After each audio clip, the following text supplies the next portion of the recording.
Hello and welcome.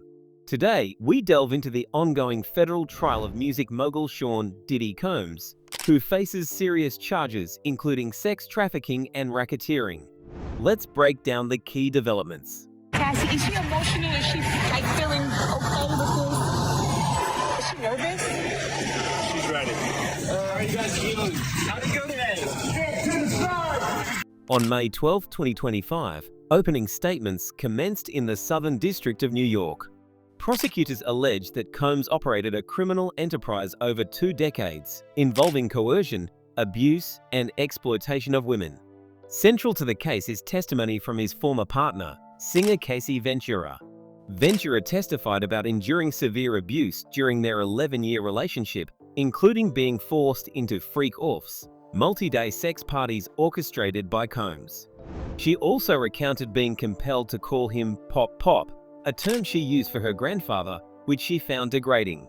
After I heard those things, absolutely ridiculous, and I see the power and control. This is an abusive relationship. It's very clear just from what we heard yesterday. In addition to it being disgusting, you can really see that power and control playing out by Diddy.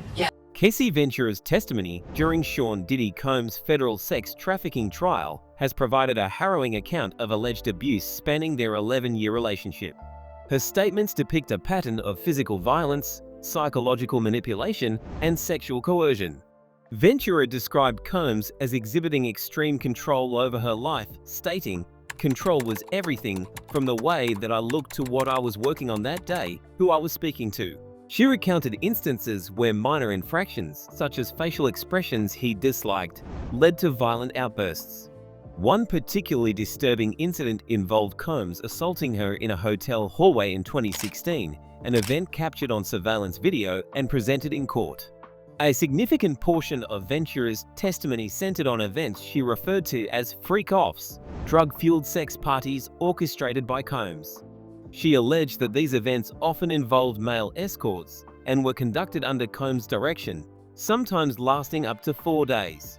VEntura testified that she was coerced into participating, feeling that refusal would lead to further abuse. She also claimed that Combs filmed these encounters and used the footage to manipulate and control her.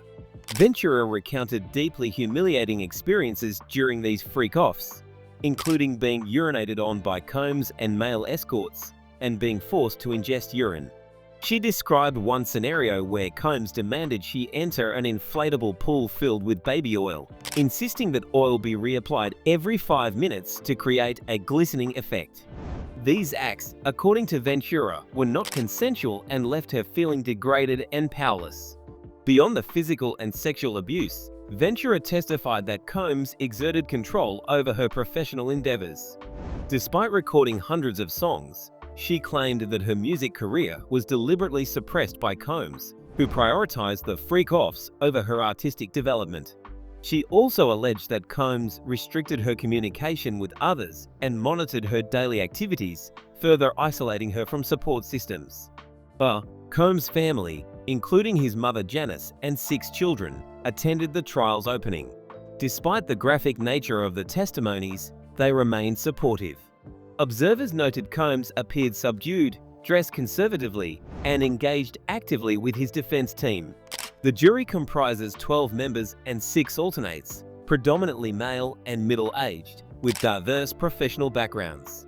All jurors affirmed their ability to remain impartial throughout the proceedings.